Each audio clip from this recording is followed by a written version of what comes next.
Hello students, আমি প্রতিভা থেকে আবির। আজকে আমরা ক্লাস 8-এর প্রথম ভিডিও মূলদ সংখ্যার ধারণা শুরু করব। আজকে আমাদের লেকচার 1। আজকে আমরা বুঝব মূলদ সংখ্যাটা কী। ঠিক আছে, অনেকেরই কিন্তু একটা ভুল ধারণা থাকে মূলদ সংখ্যা নিয়ে, তো সেটাকে আজকে একদমই ক্লিয়ার করব। আর আমরা কিছু উদাহরণ নিজে করি 3.1 করব। তো এটার পৃষ্ঠা নিজে করি 3.1-এর পৃষ্ঠা হচ্ছে পৃষ্ঠা 32। ঠিক আছে, তো চলো দেরি না করে নতুন চ্যাপ্টার শুরু করি। প্রথমেই আমরা জানব সংখ্যার ধারণা। মূলদ সংখ্যা জানতে আমাদের কিন্তু সংখ্যার ধারণা জানাটা একদমই জরুরি, যে সংখ্যা কী এবং কোন সংখ্যা কত প্রকার। ঠিক আছে, তো প্রথম যে সংখ্যা সম্পর্কে জানবো, যেগুলো আমরা একদম জানি, সেটা হচ্ছে কি 1, 2, 3, 4। আরও কী কী হতে পারে? 100, 200, 500, 1000, 1 লাখ, 1 লাখ, 3, 2, 1 লাখ, 1 কোটি হতে পারে। ঠিক আছে, 1 কোটি, এতগুলো শূন্য ওখানে জায়গা ধরবে না, ওই জন্য আমি 1 কোটিতে। এবার দেখো, এতগুলো সংখ্যা মানে 1, 2, 3, 4, 5, 6, 10, 15, 20, যা ইচ্ছা তাই। প্রত্যেকটা সংখ্যার যে সেট, প্রত্যেকটা সংখ্যা নিয়ে আমরা যে সংখ্যাটা গঠন করি সেটাকে আমরা লিখি স্বাভাবিক সংখ্যা। কি সংখ্যা? স্বাভাবিক সংখ্যা। এটাকে একটু বোল্ড কালি করি, সেটাকে আমরা বলি স্বাভাবিক সংখ্যা। কি সংখ্যা? স্বাভাবিক সংখ্যা। তাহলে যে সংখ্যাগুলোর মধ্যে ধনাত্মক সকল সংখ্যা থাকে শূন্য বাদে, যে সংখ্যাগুলোর মধ্যে ধনাত্মক সকল সংখ্যা থাকে শূন্য বাদ দিয়ে, তাদের আমরা কী বলি? স্বাভাবিক সংখ্যা। যখনই এর সাথে শূন্য অ্যাড হয়ে যাবে, তখন এই সংখ্যাটা প্লাস এই সংখ্যাটা মিলে হবে হচ্ছে অখণ্ড সংখ্যা। কি সংখ্যা হবে? অখণ্ড সংখ্যা। ঠিক আছে, শূন্য যখনই জুড়ে যাবে, এই শূন্য আর প্রত্যেকটা ধনাত্মক সংখ্যার যে সেট হবে, বা ধনাত্মক সংখ্যা মিলে যে সংখ্যাগুলো হবে আর শূন্য মিলে সেই সংখ্যার যে সেট, সেই সংখ্যার সেটটাকে আমরা কী বলবো? অখণ্ড সংখ্যা। মানে অখণ্ড সংখ্যা কি? শূন্যও থাকবে প্লাস ধনাত্মক সকল সংখ্যা থাকবে, মানে প্লাস 1, 2, 3, 4, 5, 10, 1000, 1 কোটি, 2 কোটি, 3 কোটি, যা ইচ্ছা তাই। এবার যখন এই ধনাত্মক সংখ্যার সাথে আমরা ঋণাত্মক সংখ্যাগুলোকেও জুড়ে দেবো, -1, -2, -3, -10,000, -1 লাখ, -1 কোটি। ঠিক আছে, -1 কোটি, ধরো -300, মানে যা মাইনাস দিয়ে সকল সংখ্যাকে, -50, সকল সংখ্যা।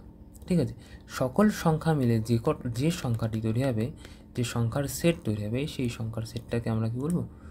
পূর্ণ সংখ্যা। কি সংখ্যা? পূর্ণ সংখ্যা। তাহলে শুধু ধনাত্মক সংখ্যা দিয়ে যে সংখ্যার সেট তৈরি হলো, সেটা হচ্ছে স্বাভাবিক সংখ্যা। এই ধনাত্মক সংখ্যার সেটে যখন হচ্ছে শূন্য চলে এলো, তখন সেটা কী হয়ে গেল?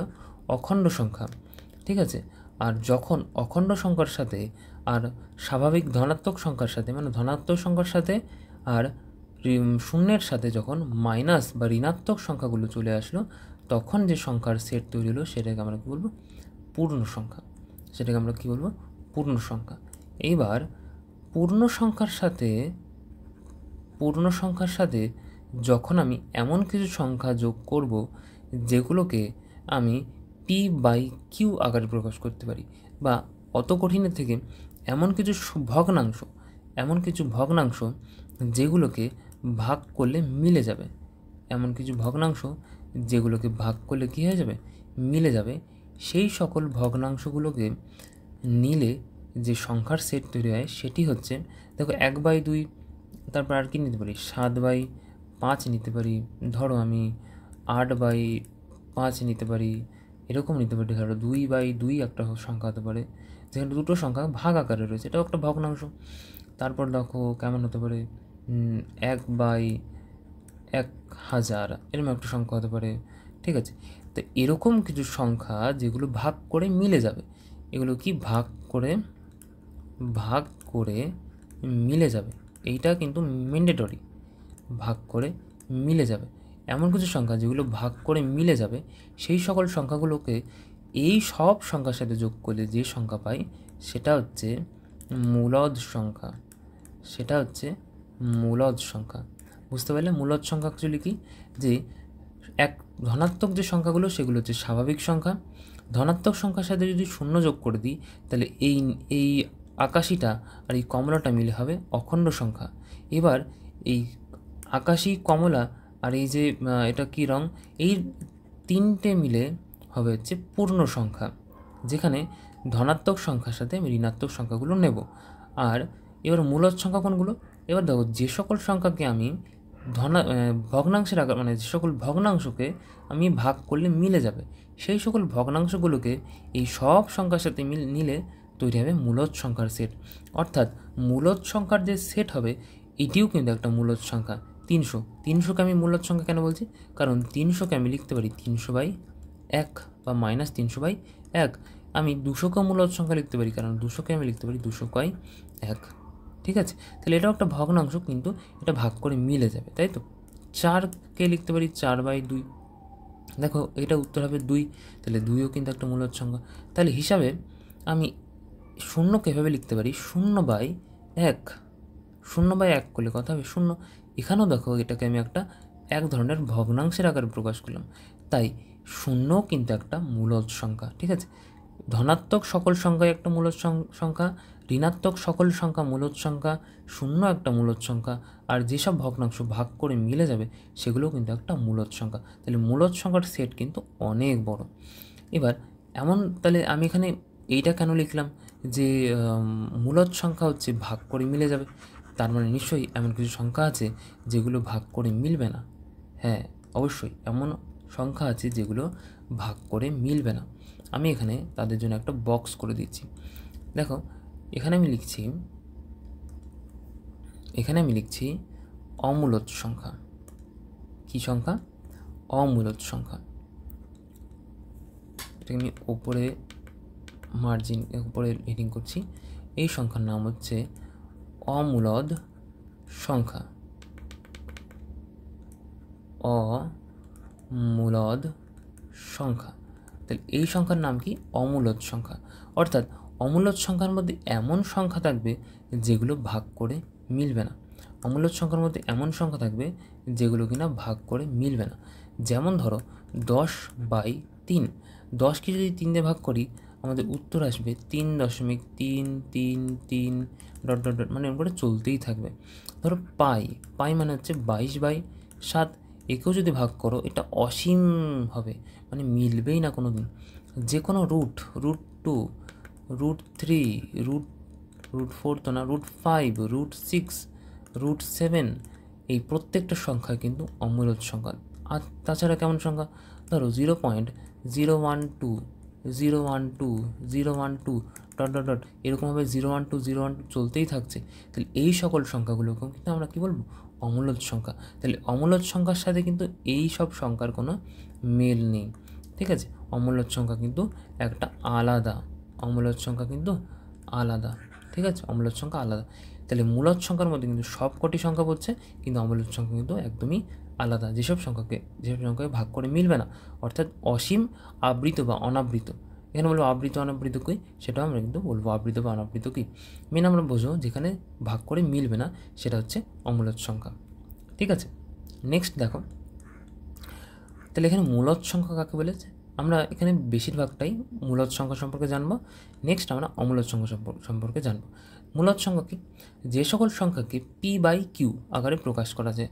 অর্থাৎ আমি যে ভগ্নাংশটা লিখলাম, যে p মানে ধরো 2 আর q মানে ধরো 3, এখানে p হচ্ছে 2 আর q হচ্ছে 3।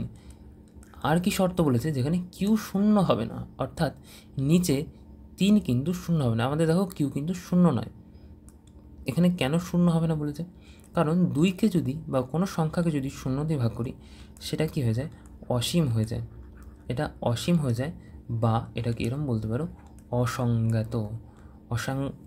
অসংজ্ঞাত মানে কি, যেসব সংখ্যা হচ্ছে মিলবে না, অসংজ্ঞাত, ঠিক আছে, অসীম বা অসংজ্ঞাত, যেসব সংখ্যা কোনোভাবেই মিলবে না, এটা একটা অসংজ্ঞাত মানে হচ্ছে এগুলোর কোনো বাস্তব কোনো উদাহরণ বা বাস্তব কোনো অস্তিত্ব নেই, সেটাই বোঝাতে চাইছে। যদি কোনো সংখ্যাকে আমি 0 দিয়ে ভাগ করি সেটা অসংগত, অর্থাৎ তার কোনো বাস্তব অস্তিত্ব নেই, এখনও অবধি তার বাস্তব অস্তিত্ব প্রমাণ করা যায়নি, ঠিক আছে। তাহলে মূলদ সংখ্যা কোনগুলো, যেগুলোকে p/q আকারে প্রকাশ করা যায়, যেখানে নিচে যে থাকবে তার কিন্তু মান 0 হবে না, ঠিক আছে। এটা হচ্ছে আমাদের মেন পয়েন্ট। তাহলে বলো, আমি 200কে তাহলে মূলদ সংখ্যা লিখতে পারি, তাহলে 200কে আমি লিখতে পারি 200/1, তাহলে 200 কিন্তু একটা মূলদ সংখ্যা। এবার তুমি বলবে 0 কী করে মূলদ সংখ্যা? দেখো 0 কী করে মূলদ সংখ্যা, 0কে আমি লিখতে পারি 0/1, তাই না? নিচে 0 দেওয়া যায় না, কিন্তু উপরে তো 0 দেওয়া যায়। তাহলে যে কোনো জিনিসকে যদি আমি ধরো 0কে 1কে ভাগ করছি, দেখো 0কে ভাগ করছি, তাহলে এই 0 এখানে লিখলাম, 1 0 0, এর উত্তর কিন্তু 0ই হয়। তুমি 1কে 0 বাদে অন্য কোনো জিনিস দিয়ে গুণ করলে কিন্তু 0 পাবে না, ঠিক আছে। 1কে তুমি যদি 0 বাদে অন্য কোনো জিনিস দিয়ে গুণ করো তাহলে কিন্তু 0 পাবে না, তাই না? তাহলে এর একটাই উত্তর হবে 0। তাহলে 0/1 মানে 0ই হবে। এখানে p হচ্ছে 0, q হচ্ছে 1, q কিন্তু 0 নয়, ঠিক আছে, q কিন্তু 0 না, q কিন্তু 1। তাহলে এটা কি, অবশ্যই মূলদ সংখ্যা। তাহলে এখানে কী পেলাম, যে 0 একটি মূলদ সংখ্যা, 0 একটি মূলদ সংখ্যা, ঠিক আছে, বুঝতে পেরেছো? এবার দেখো নেক্সট স্লাইড, দেখো নিজে করে 3.1-এর কিছু একটা জিনিস দিয়েছে। এখানে দেখো কি করতে হবে, 5x = 3 দিয়েছে, এর পৃষ্ঠা নম্বর প্রথমে দেওয়া আছে, দেখো 5x = 3 দিয়েছে। তাহলে আমি এখানে x = কী লিখতে পারি, দেখো এখানে 5 কি এক্সের সাথে গুণ আকারে আছে, যদি 5কে আমি ওপাশে নিয়ে যাই, 5কে যদি ওপাশে নিয়ে যাই তাহলে এটা কী হয়ে যায়, ভাগ হয়ে যায়, তাই তো? আশা করি তোমরা জানো। তাহলে আমি এখানে লিখতে পারি যে x = 30/5, 5কে যদি 30 দিয়ে কাটি কত হয়, 5কে 30 দিয়ে কাটলে 6, তাহলে এক্সের মান কত পেলাম, 6, এক্সের মান কত পেলাম, 6। এই যে এক্সের মান 6 বেরোলো সেটা কি মূলদ সংখ্যা?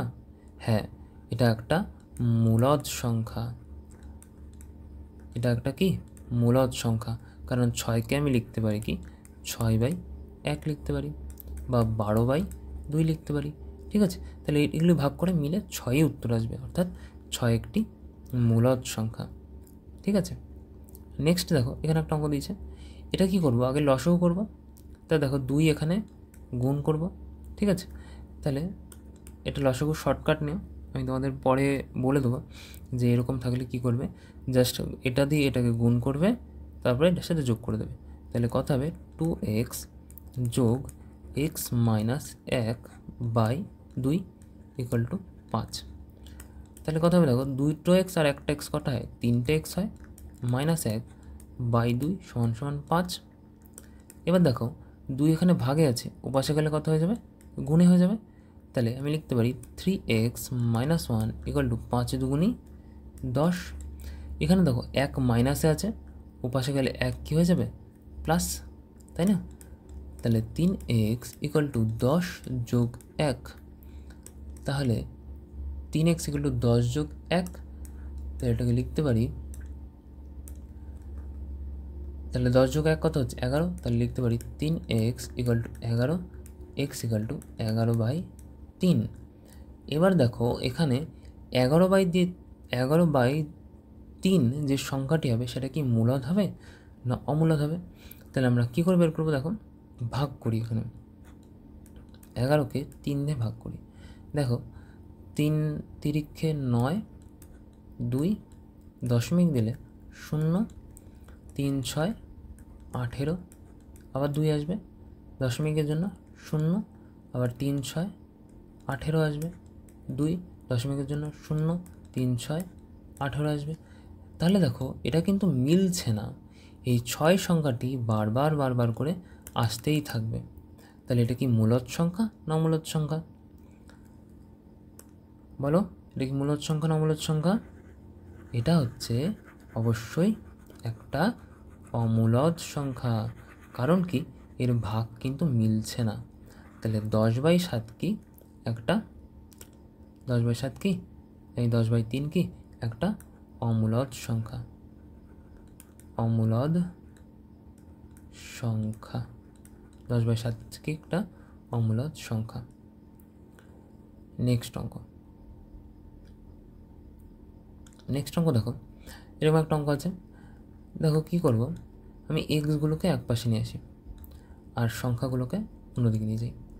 তাহলে লিখতে পারি আমি কি x/5 বিয়োগ x/10, কারণ এখানে এক্সের কিছু নেই মানে প্লাস আছে, পাশে আসলে কী হয় মাইনাস হয়ে যাবে, সমান সমান 2-এর আগে প্লাস আছে, পাশে গেলে কী হয়ে যাবে -2/7।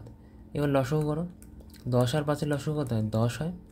না পারলে রাফে করে নাও, 5 2 × 10 2 × x 2x বিয়োগ 10 অক্ষে 10 1 × x x সমান -2/7।